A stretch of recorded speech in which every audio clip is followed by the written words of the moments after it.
on a related topic, there's a huge extension in the situation. Donald Trump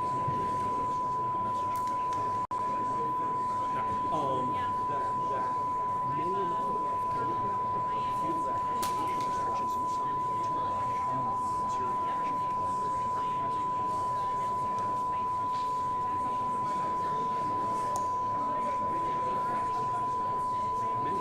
Many. Do you know what just air on social media? Of course. About which way is it? Devin's not here yet. They're not here yet. When the government. Oh, so it's running late? He'll be right there. Yeah. You'll see Jeremy Redfern come in, and you'll see Devin set up there.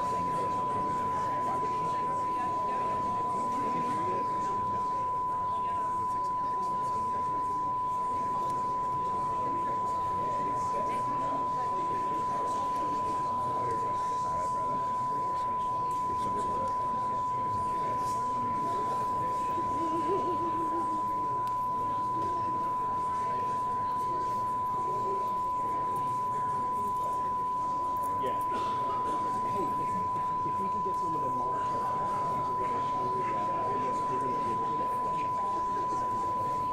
that's so DeSantis is very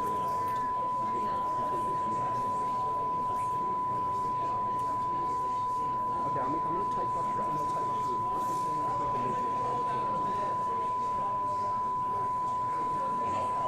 I'll send it to you so whoever.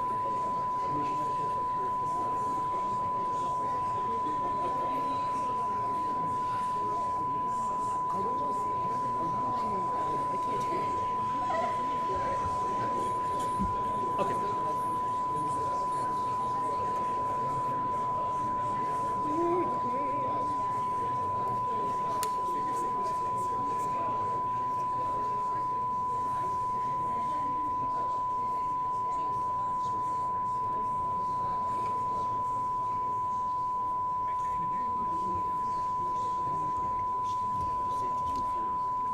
One. I wrote about this, I think, 8 or 9. So like 20. Yeah. I have no issue.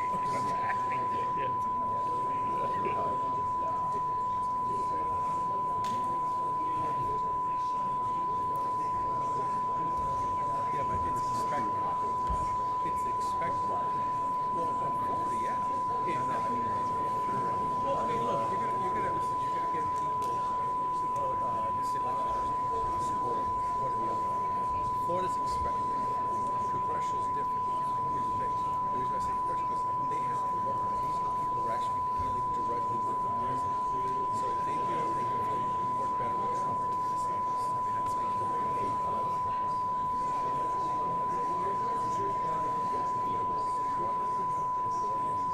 Congress don't do anything.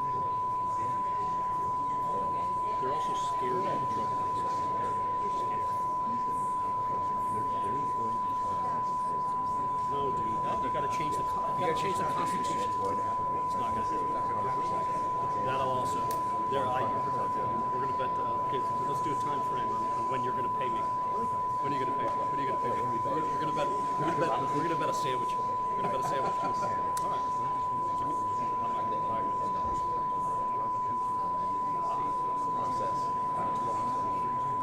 All right. Well, I will remember this. You're going to owe me a sandwich in 2028.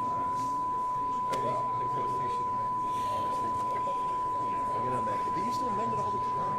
I decided it's like We used to do lots of things all the time. We don't want to do it anymore. yeah, because it goes by vote. We used to die from fucking cholera all the time. the reason why the ground is put in the states way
I don't think so. No, not.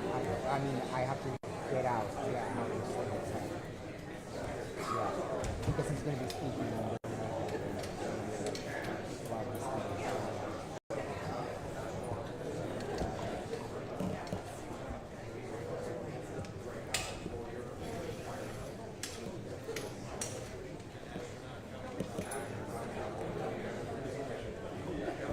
right. On human trafficking, like I have registrations in trafficking, and then I can just go to my next deal and stuff. You know, like instead of the soundbite, like use on the script. Okay, so I'll just.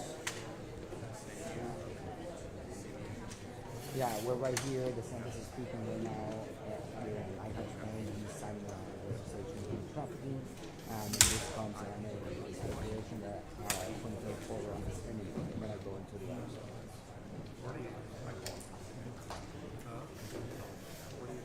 Okay. Okay, but try and get it because this seems like it's not quite very too like a minute's touch now. Okay. Okay, I think it's starting. I have to go. Bye.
Robert? 90 seconds. Is Devin not doing it anymore?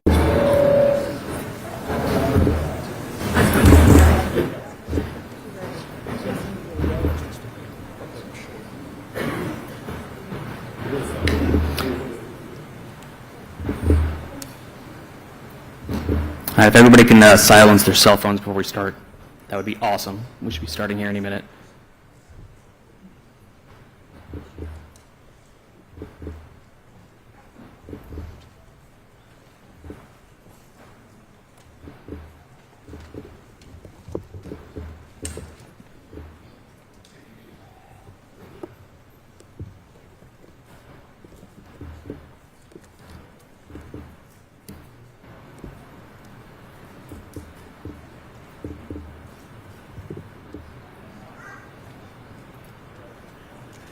All right. Mic check 1, 2, 3. All right.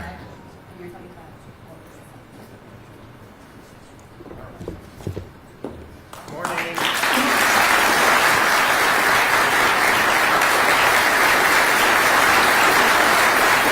Thank you. Thanks so much. Good morning. Thank you. Thanks to Coastal Community Church here in Lighthouse Point for having us for today's really important bill signings, which are going to really make a difference for Floridians and for public safety. Joining us here today is our Lieutenant Governor, Jeanette Nunez. We also,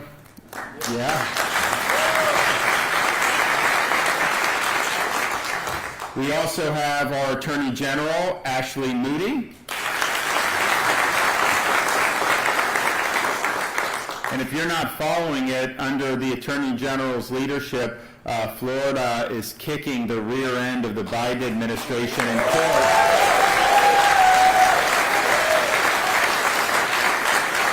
With respect to this border issue, we've gotten injunctions on them doing mass releases, and we're staying on them, the state of Florida is, because it's a really important issue. to actually have sovereignty in our country and have the rule of law upheld. We've also, as a state, from really the beginning of the Biden administration, been leaning in on the issue, including helping Texas in the past, and we've offered a number of assets, boats, planes, and personnel to help now. And so we stand by ready to help with that, because I think what you're seeing is going to be really, really bad, potentially very shortly. We have our Department of Children and Family Secretary, Siobhan Harris, and members of the Florida Legislature, our Senate President, Kathleen Passidomo, and House Speaker Paul Renner.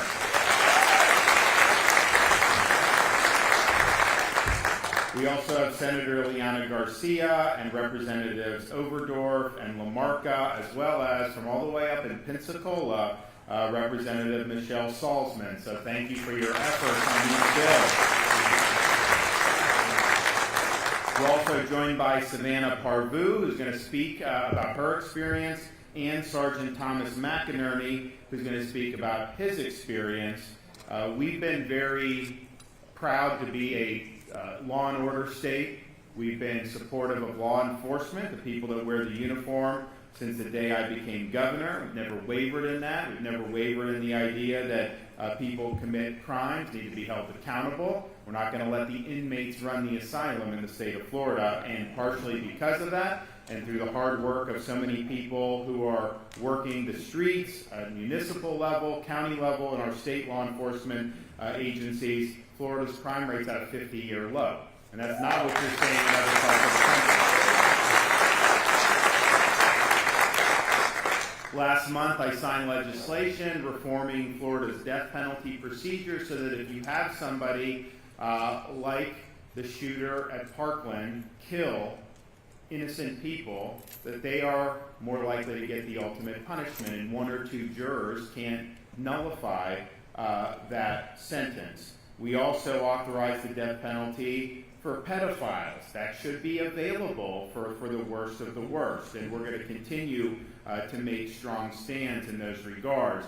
What we've seen across the country, including here in Florida, is rates of human trafficking increasing. Last year, across the country, there was a 50% increase in arrests for human trafficking, and this obviously is focusing mostly on women and children.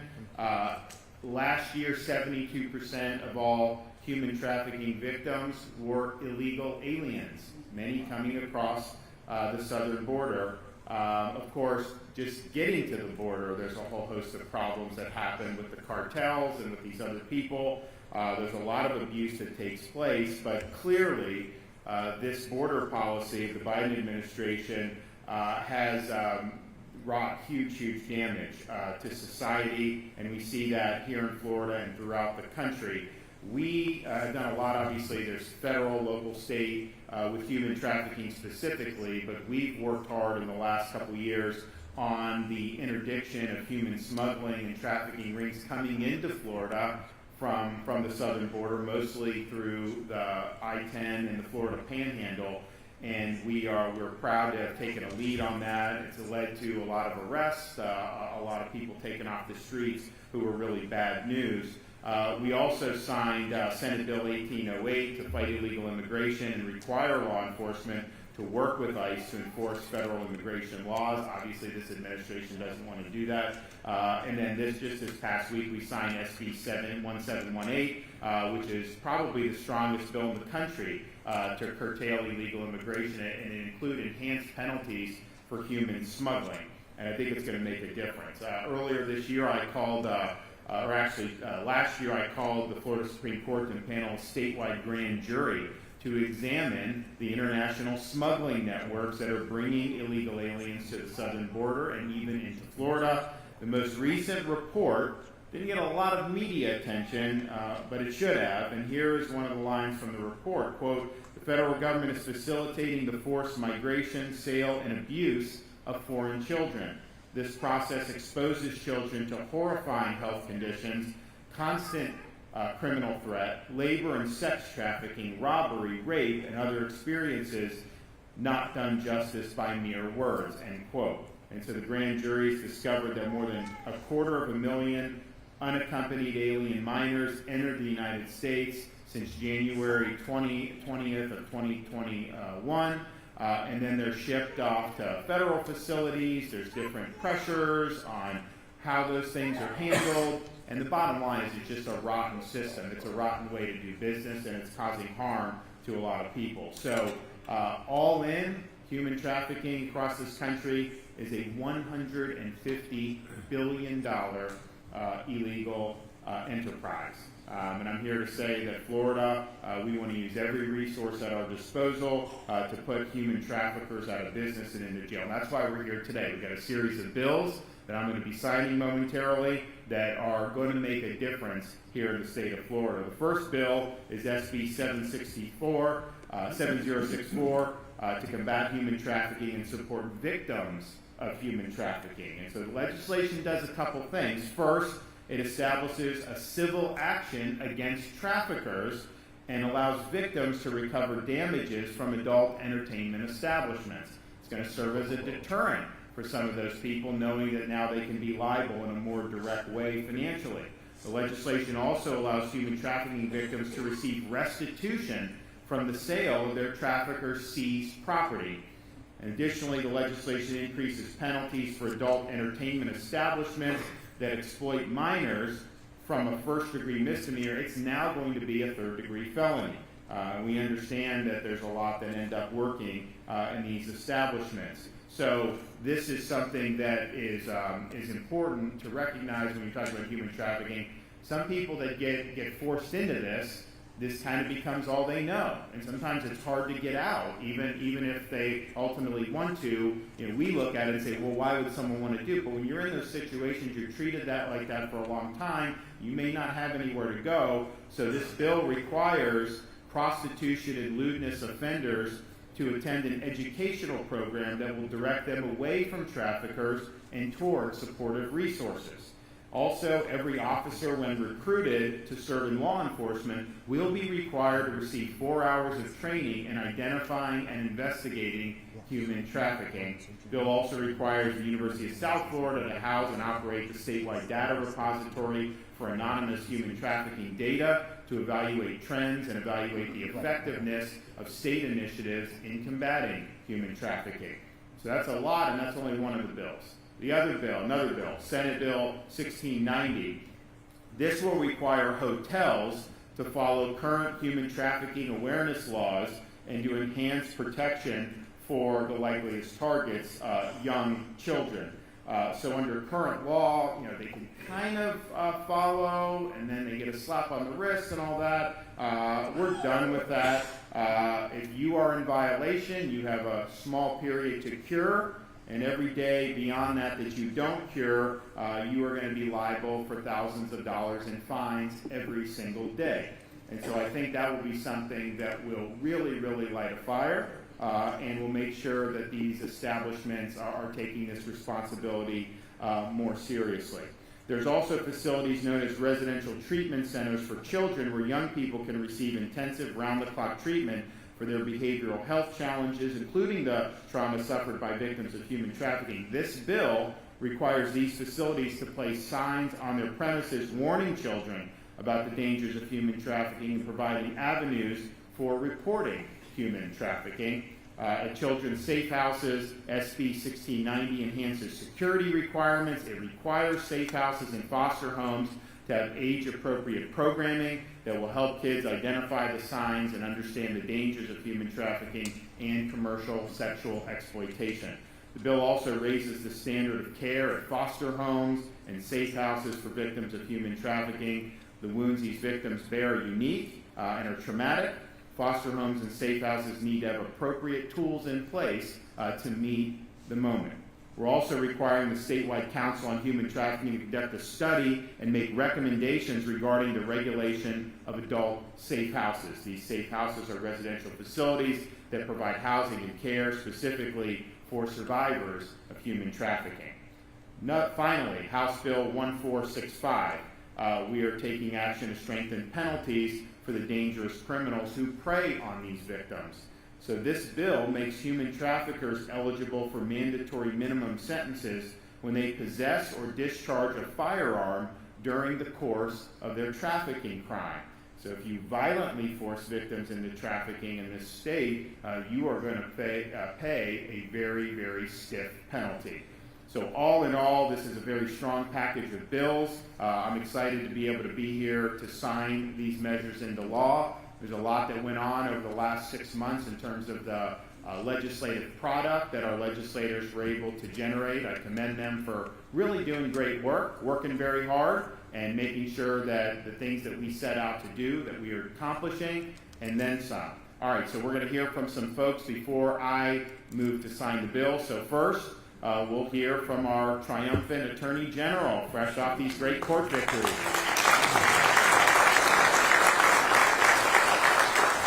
Thank you, Governor. And let me just say, from the moment we were elected in 2018, father of two, soon thereafter 3, said we are going to stop human trafficking in Florida. We knew that Florida is a ripe state for activity like this. We lead, by the way, we led last year in tourism. We have some of the largest events that draw people into our state, and we have a heavy agriculture industry, all of which add to the risks of being a high human trafficking state. And with his leadership and great legislative leaders, along with our incredible Lieutenant Governor Jeanette Nunez, who sits on our Human Trafficking Council, not a year has gone by that we have not strengthened or added laws in Florida to go after traffickers and better protect victims every single year.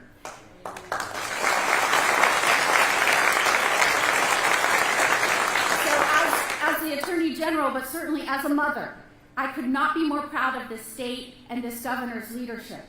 We are not only going to go after these traffickers in a more significant way, we are going to strengthen how we protect our victims after they're rescued. And if I can just for a moment say thank you to my friend, Savannah Parvu. She is a previous victim of human trafficking. You're going to hear from her today. She doesn't like to address large crowds, but she is so proud of this state and so wants to make a difference and change the lives of others that came behind her, that she was willing to be here and talk to all of you. We thank her so much for being a guardian of all of these other young children and young adults that are being trafficked. Thank you, Savannah, for being here today and sharing with us how important this legislation is. And let me just say, from the Attorney General's perspective and a statewide prosecutor, we go after these traffickers and we see what they're doing and how they're profiting from these victims. In one of our cases, a man took a vulnerable woman, got her addicted to drugs, kept feeding her drugs, eventually put her in strip clubs and started profiting off her work in strip clubs. We went after him hard. He is serving 30 years.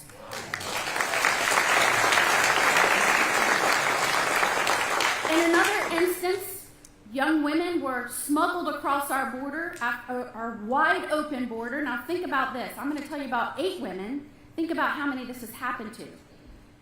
Brought over, told they owed a significant debt. Those that took custody of these women kept them in a very small apartments, had firearms, would only let them out if they went with them, started funneling them through strip clubs, making money off them, making them money off sex trafficking. These women were afraid for their lives, and they were told they took all of their identification was taken away from them. We were able to learn about this, get a hold of them, bring one away from their traffickers while they were out without them seeing. Yes, they were being trafficked. We rescued those 8 women. When we looked back at what they had been through and how they were making money, a lot of it included those strip clubs. And so what today's legislation does, and again, not a year has gone by that we have not improved our laws, and we will keep doing that, but it gives those victims of trafficking the ability to go after these organizations and venues that are profiting from their pain, so that we can hold those accountable that are facilitating and helping these traffickers. That is how we will stop this in Florida. If they know that we need businesses, if traffickers don't have operational support to traffic their victims, that's how we will stop trafficking.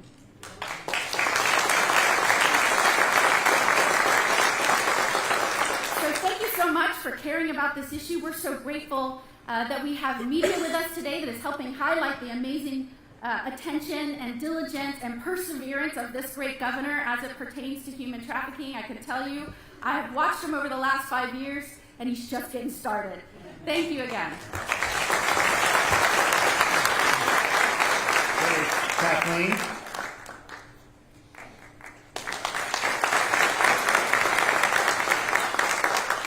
Thank you, Governor DeSantis, for your leadership in this very important issue. I've been in the legislature since 2010, and I can assure you the last couple of years have been groundbreaking and game-changing with regard to how we deal with human trafficking in this state. And with the leadership of our governor, our attorney general, our lieutenant governor, and specifically our colleagues in the House and the Senate, you know, oftentimes we hear about fractious issues that are appearing in the legislature. This subject is so deeply embedded in what we do. The members of the legislature that have been involved in these bills worked so hard to come up with really meaningful legislation that is holistic.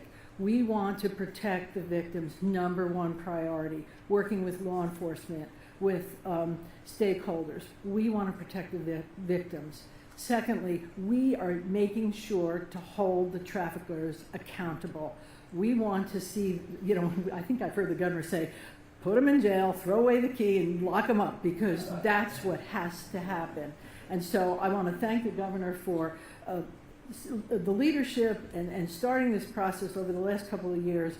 Our Attorney General has been tireless, and my colleague over on the other side of the rotunda, Speaker Renner, we really care, and we are going to do the right thing. So I thank you for participating, for asking us to be here, and let's keep on the right track. Thank you.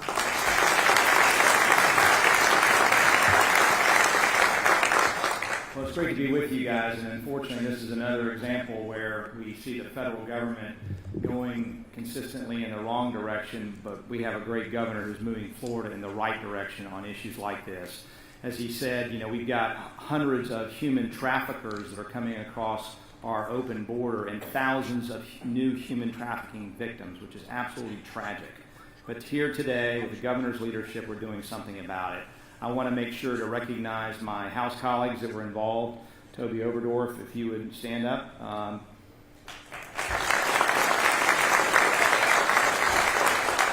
Toby's on our state task force, and then we also have Michelle Salzman with us. They were instrumental in some of the bills that are going to be signed today, and I also want to recognize your hometown boy, Lighthouse Point, original, Chip Lamarca.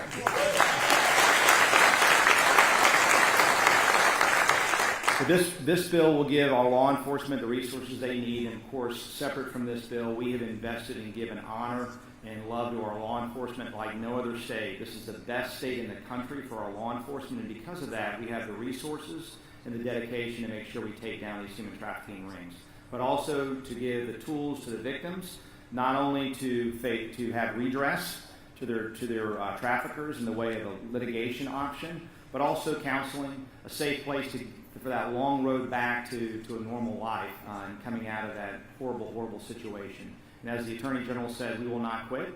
We will continue to work diligently until there's not a single human trafficking victim here in the state of Florida. Thank you, guys.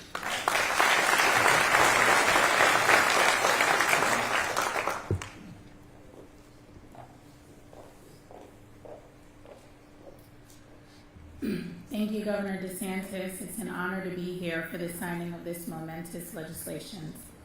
You, along with the Lieutenant Governor and Attorney General Moody, have been tireless advocates around human trafficking, and the positive impact is evident.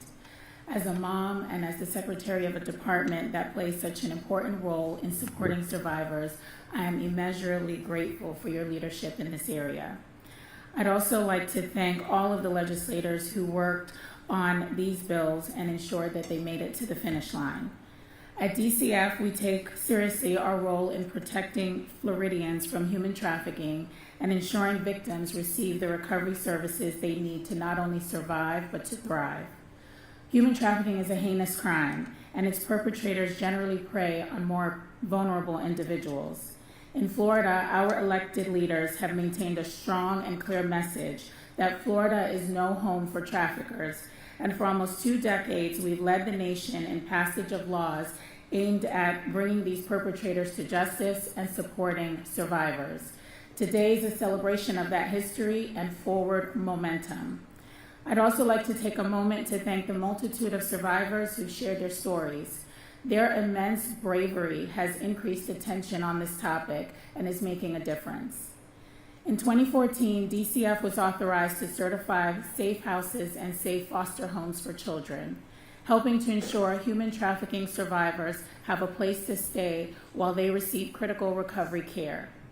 This has been transformational, and I'm so thrilled that Senate Bill 1690 empowers us to do the same for adult survivors. We know a crucial component of the recovery process is ensuring that trauma-informed and responsive services are incorporated within the treatment programming. This bill ensures that adult safe homes are providing these critical services and so much more. I look forward to working with Attorney General Moody and members of the council on the study that will help DCF in establishing the certification requirements. Raising awareness of human trafficking is such an important part of our prevention efforts. We fully embrace the concept of knowledge is power, and through this bill, we'll be expanding education efforts in the form of age-appropriate material placed more strategically in prominent places in residential settings on the dangers of human trafficking and how to report suspected human trafficking activity. I believe we all can play a role in bringing greater awareness to this important topic, and we stand ready at DCF to amplify outreach, messaging, and support for survivors, and I'm confident the additional safeguards outlined in these bills will reap significant benefits. Thank you.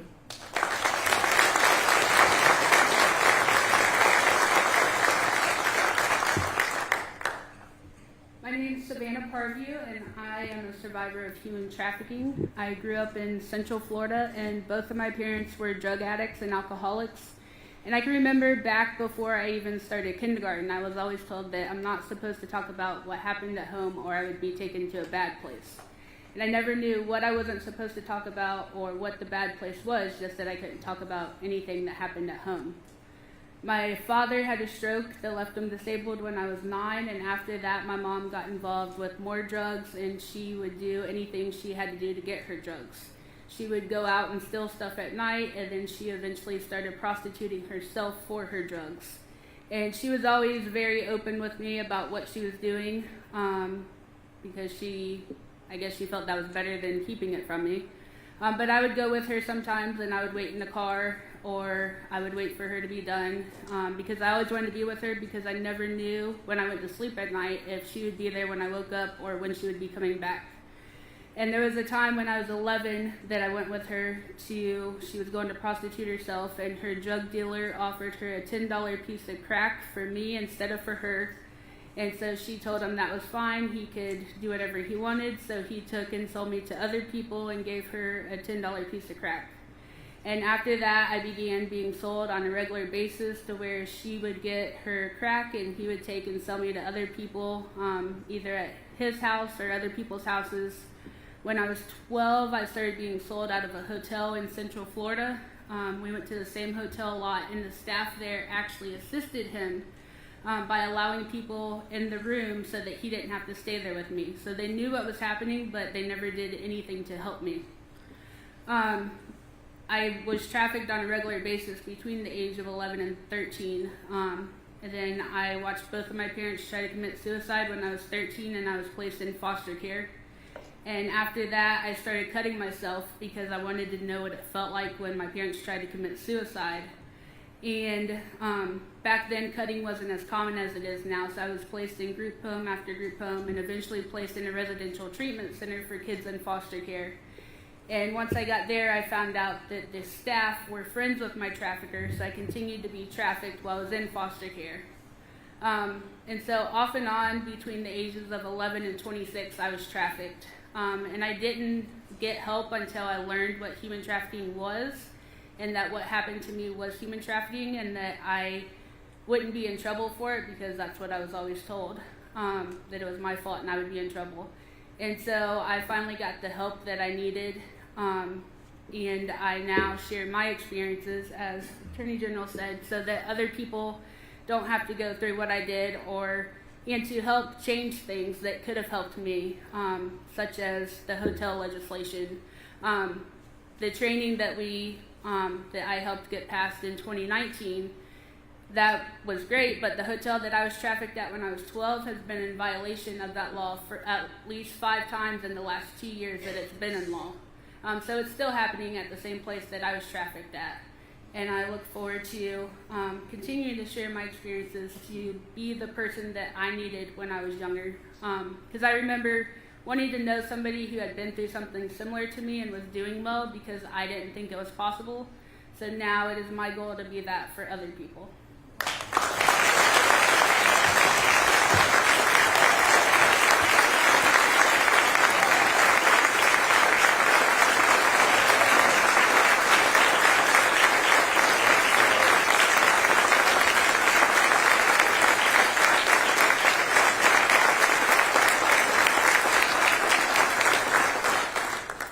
Good morning. I'm Sergeant Thomas McNamee of the Broward Sheriff's Office. It'd be very hard to follow Savannah and her amazing story there. It's very amazing, very brave of you to do that. Here in South Florida, obviously traffickers don't stay local. They travel across jurisdictional boundaries for law enforcement. So we work every day closely with our state partners, as well as our local police agencies here in Broward County and across the state to combat this very horrific crime that continues to grow and grow each year. In law enforcement, we are absolutely overwhelmed with it at this point.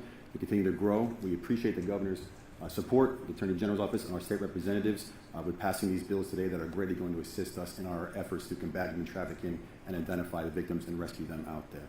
The bills, I know, offer a lot of enhancements for penalties, which is great, restitution for the victims, which is also very positive, but the education and awareness and reporting is key, especially in our hotel systems down here in South Florida and across the state. Hotels are usually first point of contact for law enforcement with victims. Hotels are utilized, as we all know, for commercial sex acts on a regular basis. They also serve as temporary housing for a lot of human trafficking victims as they're being transported across our state. So having educated staff at these hotels with reporting requirements is key for us to give us that intel that we need to do what we do in law enforcement and go after them as well.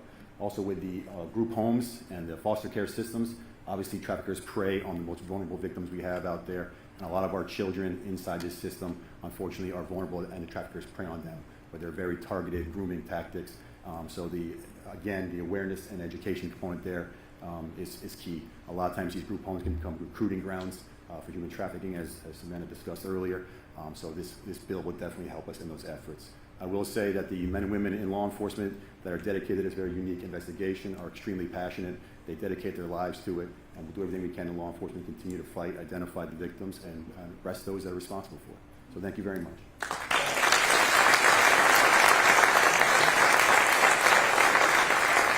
All right, well, everyone want to come around who's going to be in part, and we'll get this done right here.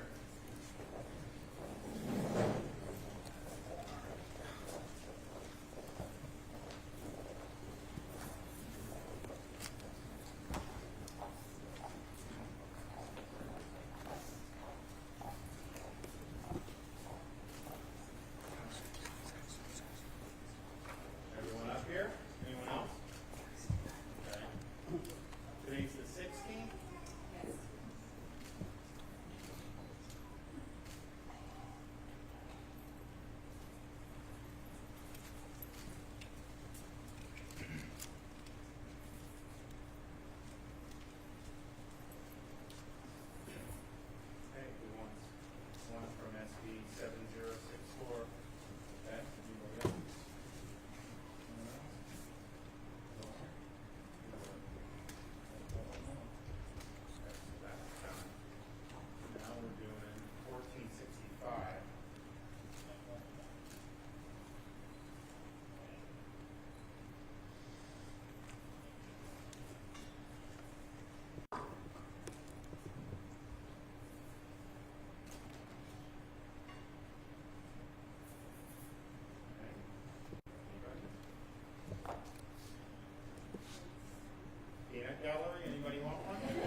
Former President Donald Trump recently stated that many within the pro-life community or movement, they feel that your 6-week abortion ban is too harsh. What are your thoughts on that? Protecting an unborn child when there's a detectable heartbeat is something that almost probably 99% of pro-lifers support. It's something that other states like Iowa under Governor Kim Reynolds have enacted. And I think that as a Florida resident, he didn't give an answer about would you have signed the heartbeat bill that Florida did. That had all the exceptions that people talked about. The legislature put it in. I signed the bill. I was proud to do it. He won't answer whether he would sign it or not. Chris. Yes, sir. The Durham report came out that showed what you had been saying as a congressman from the beginning, that the Russia collusion narrative was a hoax. You said that these 3-letter agencies, that they need to be held accountable. As president, what would you do to hold them accountable? Well, first, I think it's important to point out there was a lot of people that believed the collusion hoax back in the day. Obviously, the corporate press and the left, but there were a lot of Republicans at the time. You remember in 2017, the congressional investigations that started were launched by Republicans in the House and Senate. And I was one of maybe 5 or 6 members of Congress that said no, that this is bogus and that this is an abuse of power. And I was right, and if my brethren were right. And I think when you have something like that where they are manufacturing a conspiracy theory effectively to overturn what the people did in the election of 2016, and they're trying to kneecap an administration, that is a massive abuse of power. And as somebody who was active duty military, who worked as a prosecutor, or dealt with FBI, dealt with some of these agencies in the past, I always had good experiences. I thought they were professional, but to see the lack of accountability and the gross abuse of power, that changed how I view this whole apparatus going forward. And to this day, nobody has really been held accountable. I mean, McCabe, he was administratively held accountable. Then they reinstated him. People like Strzok got off scot-free. And the issue is are we a people that govern ourselves, or are we just subject to this administrative leviathan that can do whatever the hell it wants? And if it's the latter, we no longer are a free people. So what I would do is clean house top to bottom in these agencies. Why do we have, after what's happened over the last few years, why don't we have a change at the FBI? Why don't we have changes at some of these other agencies? I think that there have been a basis to do that for many, many years now, and I think it needs to be done. And so, but it just requires will, it requires discipline, and it requires understanding that when you're holding the swamp accountable, there's going to be a lot of people that don't like that. They're going to attack you. The media is going to attack you. Yes, you're not going to please them if this is what you're doing, but ultimately it's the right thing to do and it needs to get done. Yes, sir. Governor, some of Florida's biggest cities fall under the jurisdiction of very progressive state attorneys, and they've campaigned on not charging sex workers with crimes along with other types of crimes. Is there a mechanism to follow to make sure that the state attorneys are backing our law enforcement when they do these investigations, when they go to these hotels, that they find these sex rings? Or is that something that the state's just going to have to step into and be bigger? Well, I mean, I think there's a number of things. I mean, one, these are ultimately elected officials like anybody else, and the public has a right to let them know the way they want to see the job done, just like you would a legislature or anybody else. And I think that makes a difference. I think when people speak out, I think behavior can change. Our role at the state is, under the Florida Constitution, the governor has authority to suspend local elected officials when they are engaged in misfeasance, malfeasance, neglect of duty, which very well may be in that instance, incompetence, and they list the provisions in the Constitution. And I've made it be clear that prosecutors are not a law unto themselves. You can sit there and campaign one way, but ultimately you take an oath to uphold the laws and Constitution of the state of Florida. That does not give you the right to pick and choose which laws you will enforce and which laws you won't. If you don't like one of the laws as it relates to any of these subjects, resign your position as a prosecutor, run for the legislature like these folks did, and try to change the law. but you can't be a law unto yourself. And so we have suspended one in Tampa. If there's others, then we will do that. So state attorneys should just know them just doing blanket refusal to enforce the law doesn't work. Yes, ma'am. Governor, a report from the Lever claims that state pension funds have been shifting investments to Wall Street firms that donate to the RGA when other investments may have been more profitable for their retirees. And who is shifting that? What's the allegation that who's involved with shifting it? You're saying. Yeah, the board oversees. Well, we've not done that. I mean, I think that at least I haven't as the SBA. What we have done is eliminate ESG as a criteria for investing. In other words, they call it environment, social governance, but really it's just a veneer to use pension assets to do politics, and they're pursuing a certain agenda. So they're not going to invest in things that may be good for the pensioners because it doesn't fit the ideological agenda. And so we've said that that's inappropriate. We did take action last year to say on our pension fund, we're not. The bill I signed this year codifies that in statute. Congruent with that, we've had moving assets out of places like BlackRock. We did $2 billion out of BlackRock, which is an activist asset manager, into other areas. And so to try to trace how that goes, I mean, yeah, I would imagine if you have an asset manager that's ESG oriented, they may probably be on the left of the political spectrum, but that's not why about who they're donating to. The reason is because they're using the pension assets to advance a political agenda, and we just think that that's fundamentally wrong. One more. Yes, sir. You shared the Give, Send, Go of Daniel Penny, this former Marine up in New York, who defended people on the subway. The Give, Send, Go went through the roof. You were criticized for it.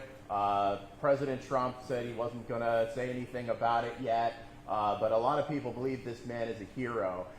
Would you just like to comment on that situation, what happened in New York with that Marine defending people on the subway? Well, look, as a vet, vets look out for other vets. And what we can't have in our society is inmates running the asylum. And what you saw on the subway was you saw a guy that was very dangerous. He was putting people in harm's way. He was boasting that he may do harm. And I think to be able to step in as a good Samaritan and protect people, I think that that's something that was the right thing to do. And I don't think he should be prosecuted. I think you have a prosecutor there that sides with the criminal element over law-abiding citizens. And when people have the temerity to fight back against the criminal element, he goes after them. And so hopefully with him raising all this money, he's going to be able to beat this case. I hope the charges are dropped, but if they're not, I think he's going to be able to win in the end. All right, everybody. God bless you all. Thank you.